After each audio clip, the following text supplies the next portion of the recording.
Welcome to another In the Geek Room, movies I've watched in 2021. So, now on September, as we've just reached October as of recording. Last year I watched about 28 films in September, so it's kind of going to be about 9 I've watched, new films, as in the sense of I've not seen them this year so far. So, let's just start. I mean, it is, compared to last year's. As always, this whole video and everything is about just to give you ideas of films you might want to watch, you might find interesting, or something you may not have seen before, or something that might want to watch. The usual things. If you're new to this, check on the links on the Indie Geek Room site. You'll find all the other ones. So just like I said, this is just an idea of some stuff to watch. So started the month with my 125th film of the year, a nice little trip to the cinema with Shang-Chi and the Legend of the Ten Rings. Now, I thought this was going to be one of those more the disposable Marvel movies. One of the better, I'd say it's in my top 10 of the MCU, and it's absolutely superb. I'm not going to say too much about it because I want you to go into spoiler-free if you haven't seen it. It is definitely one of the best Marvel MCU movies, and, I enjoyed Black Widow, but this, the first one since Spider-Man Far From Home, but Shang-Chi and the Legend of the Ten Rings is Marvel at its best and what it does right. And go see Shang-Chi and Legend of the Ten Rings coming on Disney Plus November. So, and if you get a chance to see it in the cinema before it finishes its run, it's definitely a cinema trip movie. Seen it twice at the cinema, loved it. Quantum of Solace, because of James Bond number 25, No Time to Die, continuing the James Bond-a-thon.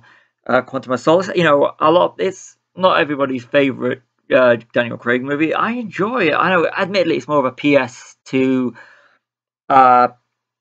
Casino Royale, but Quantum of Solace on its own is just a fun film. I really, really enjoy it. And Jet Li's Hero, great movie. I haven't seen it in years. I really wanted to watch it after watching Shang-Chi and the Legend of the Ten Rings.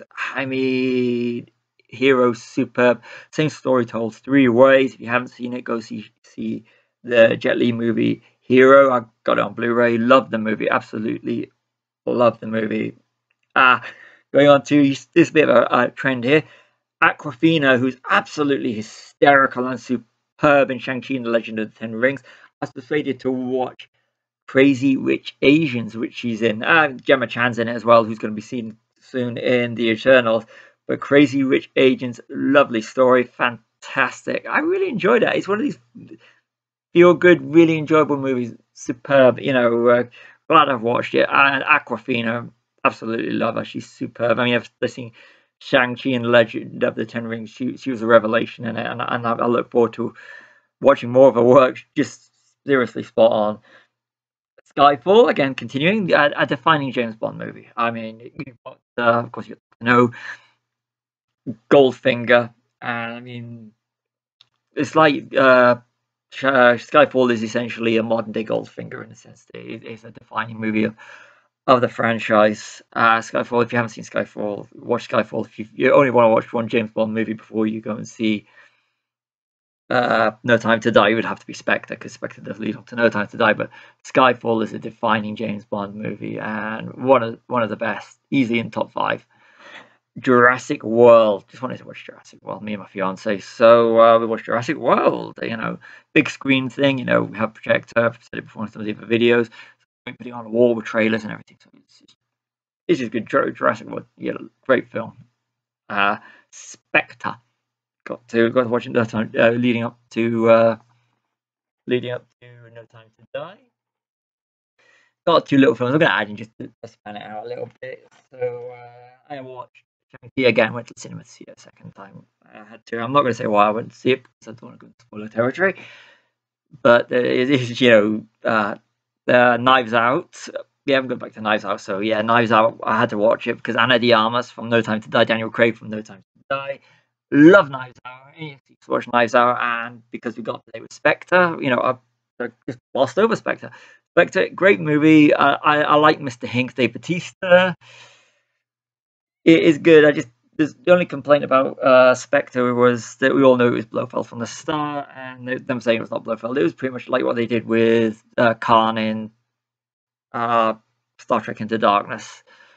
But going back to Knives Out, love Knives Out, a great whodunit from Rian Johnson, who did The Last Jedi. Knives Out, one of the best ensemble casts in years.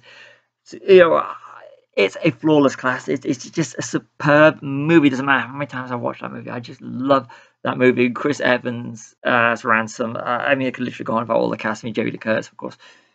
But Knives Out is one of my favorite fun feel-good. I would call it a feel-good movie because it makes me feel good. So, and I ended September with at last getting to see No Time to Die. One of my I've only seen it once so far, but I'm going to see it a second time. Perfect 5-movie arc. They did I'm going to put a link into it below from my Straight Out of the Cinema review, which I love doing, and I just got to cinema and just do a review. No Time to Die, Daniel Craig's final James Bond movie, and he goes out on top, and it's a superb movie. I mean, it's 2 hours 43 minutes, which is long, but it was worth the wait. I mean, it was supposed to come out April 2020. And we are now September. Well, I'm actually recording October. It was released September 30th in the UK. At least it's going to get October release in the States. But No Time to Die. I don't want to go into spoilers, but it is a superb movie. It's well paced for 2 hour 43 minute movie, and it hits all the right beats. There's a few things that was a bit predictable, and there's a few things that really hit home to me because they use some music from another movie that I really love, and it's Daniel Craig's 5-film arc. It's superb. I mean, none of the other Bond actors have had a perfect, in my opinion, because I do like Quantum of Solace, as I've said, have had a perfect arc, and I think that Daniel Craig having that is spot on. And the fact that his final outing of Bond, kind of, if you look at, say, GoldenEye, not GoldenEye, GoldenEye's a great movie. If you look at No Time to Die Another Day, Love You to a Kill, and Diamonds Are Forever, the last of Brosnan, Moore, and Connery weren't exactly the best movies, or even on a part of the ones that they did before. Like, I mean, Goldfinger's a classic. Goldfinger is a classic, as I always say, but GoldenEye was a classic. Live and Let Die, Man with the Golden Gun, and to go out with the likes of View to Kill and Die Another Day, which, interestingly enough, we did on a podcast that Die Another Day. If you want to watch a film that pretty much has everything, it is Die Another Day. So, but No Time to Die, for me, it was a perfect James Bond movie. I don't want to go into spoilers, but it's really, so that's the movie I watched in September 2021. If you look at, I've got my book, my notebooks, which I use for everything, which is actually a folder. Good idea when you're doing these sort of things. I was looking at the likes of Star Trek Beyond. I apologize for not looking at the camera. I'm just going to look at the thing from here. Did a bit of the Bill and Ted movies, and a bit of Sharknadoes. I do the Sharknadoes pretty much every year now. We do. That's a bit of a favourite for my fiance. And the Hunger Games movies.